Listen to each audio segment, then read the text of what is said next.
Welcome back to the podcast, everyone.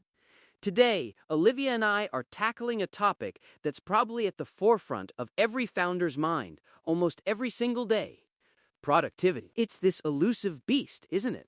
Oh, absolutely, John. Elusive is the perfect word. I mean, as founders, we're constantly juggling a million things. Product development, sales, marketing, hiring, fundraising, putting out fires. It's like we're wearing all the hats all the time, and then we're expected to be super efficient with each one. It's a huge pressure cooker. Exactly. And I think a lot of the advice out there about productivity, while well-intentioned, often misses the mark for founders. It's often geared towards employees in more structured environments. For us, it's a completely different game. There's no boss telling you what to do, no clear end of the day sometimes. Yeah, and you're your own boss, which sounds great on paper, but it also means you're solely responsible for setting those boundaries, which is incredibly hard when your company is literally your baby. You want to nurture it 24/7. That's it. So let's dive into some of the biggest productivity killers we see with founders, and then crucially, what we can actually do about them. What's the first thing that comes to mind for you, Olivia, when you think about what derails founder productivity? Oh, without a doubt, it's the constant context switching and the shiny object syndrome. One minute you're deep in a strategy document, the next an urgent customer email comes in, then a Slack message about a bug, then an investor calls. Before you know it, an hour has passed, and you haven't actually finished anything substantial. That's so true. I call it the tyranny of the urgent. Everything feels urgent when you're a founder, and it's hard to differentiate between what's truly urgent and what's merely important, or even what can wait. You end up reacting to everything instead of proactively building. Right, exactly. So, a massive part of founder productivity, in my opinion, starts with mastering prioritization. It's not about doing more, it's about doing the right things. What frameworks do you lean on, John, when it comes to cutting through that noise? For me, the Eisenhower matrix is a classic for a reason. Urgent, important, not urgent, important. Urgent, not important, not urgent, not important. But I've had to adapt it for the founder's reality. I actually start each week with just 3 major needle-moving objectives. Not 5, not 10, just 3. If I get those done, it's a win. Everything else is secondary. I love that. The rule of 3, it brings so much clarity. I use something similar but daily. I call them my MITs, most important tasks. I pick 1 to 3 MITs for the day, and they're the first things I tackle, before checking emails, before Slack, before anything else. It's about front-loading your day with impact. That's brilliant, Olivia. It ensures you're actually moving the big rocks, right? Because if you don't schedule those big rocks, your calendar will fill up with pebbles and sand. What about time blocking? Is that something you find useful as a founder, or does the chaos make it impossible? You know, for a long time, I thought time blocking was a fantasy. My days were too unpredictable. But I've found a hybrid approach works. I block out deep work sessions, usually 90 minutes to 2 hours, for those MITs. And crucially, I block out time for communication. Email, Slack, quick calls. This prevents me from getting sucked into every notification as it arrives. That's key, batching communication. It's a game changer. I used to feel this obligation to reply instantly, and it just atomized my focus. Now I have specific windows for email, and people generally adapt. If it's truly urgent, they'll call. Otherwise, it can wait an hour or two. Exactly, and it sets a precedent. Your team learns your communication rhythm. Another thing, and this sounds obvious but is often overlooked, taking actual breaks. Not just moving from one screen to another, but stepping away. 5 minutes, 10 minutes, a short walk, it resets your brain. Yeah, that's something I've had to actively practice. The founder's mentality is often, if I'm not working, I'm falling behind. But that's a destructive mindset. You know, sometimes the best thing you can do for your productivity is to stop working for a bit. Step away, get some fresh air. You come back with renewed focus and often a clearer perspective on a problem. It's so true. Your brain needs processing time. You can't just keep feeding it input without giving it a chance to synthesize. And on that note, let's talk about the physical environment. How much does that play into your ability to focus and be productive? Oh, it's huge for me. I can't work in a cluttered space. My desk has to be clear, and my digital workspace too.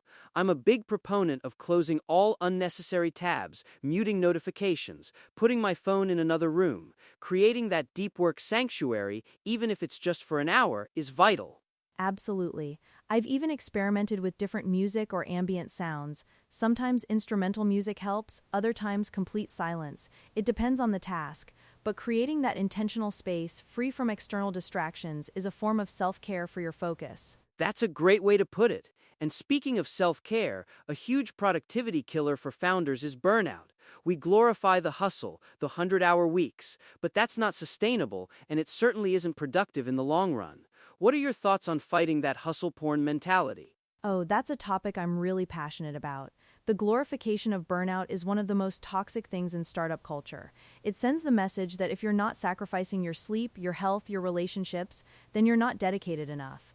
But guess what? A founder who's exhausted, stressed, and constantly on edge isn't making good decisions. Preach! It's like trying to run a marathon on fumes. You might finish, but you'll be a wreck, and your performance will suffer. Sustainable productivity isn't about working more hours, it's about getting more done in fewer, more focused hours. And that means prioritizing sleep, exercise, and healthy eating. 100%. I've seen so many brilliant founders crash and burn because they thought they could just push through indefinitely.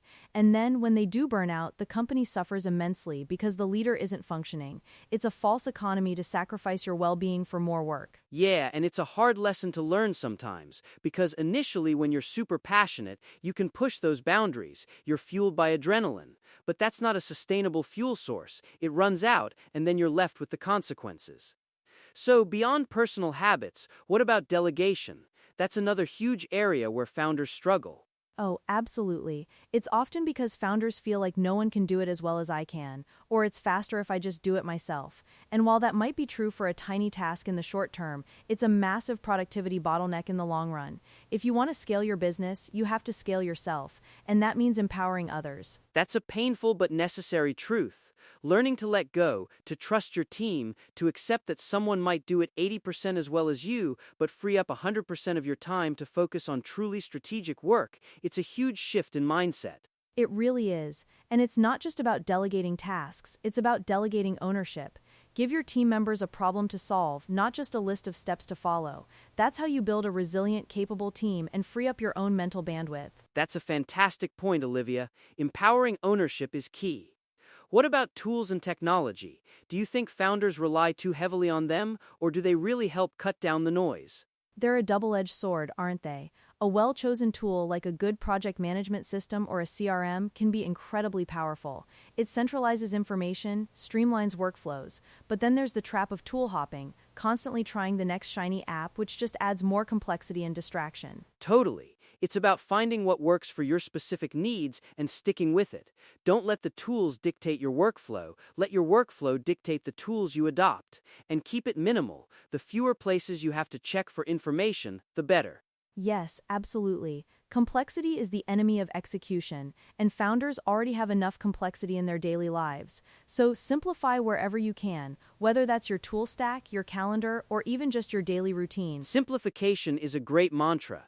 And a big part of productivity for founders isn't just about what you do, but what you don't do. Learning to say no effectively is such a superpower. Oh my gosh, yes! Saying no to meetings that aren't critical, no to partnerships that don't align with your core vision, no to taking on more than you or your team can handle. It's not being difficult, it's being strategic. Every yes means saying no to something else, often something more important. Such an important distinction. Your yes has to be truly valuable. It protects your time, your energy, and ultimately your focus.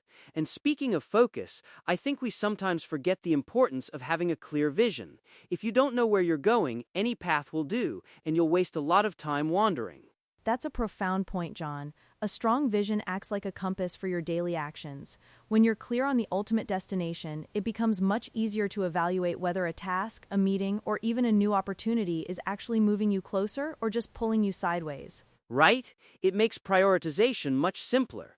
If a task doesn't align with my weekly 3 objectives, which in turn align with my quarterly goals and ultimately my long-term vision, then it's a hard no or a deferral. And that level of clarity brings so much peace of mind.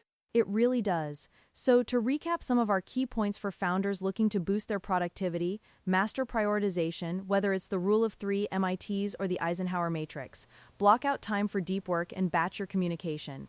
Prioritize your well-being, sleep, exercise, breaks are non-negotiable. And remember to delegate effectively, giving ownership not just tasks. Simplify your tools and your environment. Learn the powerful art of saying no to protect your focus and energy, and always keep your vision at the forefront to guide your decisions. It's about working smarter, not just harder, and building sustainable habits that allow you to grow your company without burning yourself out.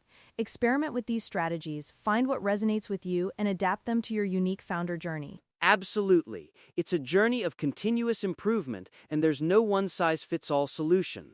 But by being intentional and disciplined, you can certainly unlock new levels of productivity. Thanks for joining us today, Olivia. This was an incredibly insightful conversation. My pleasure, John, and thanks to all our listeners for tuning in. Go out there and be productive in a healthy, sustainable way.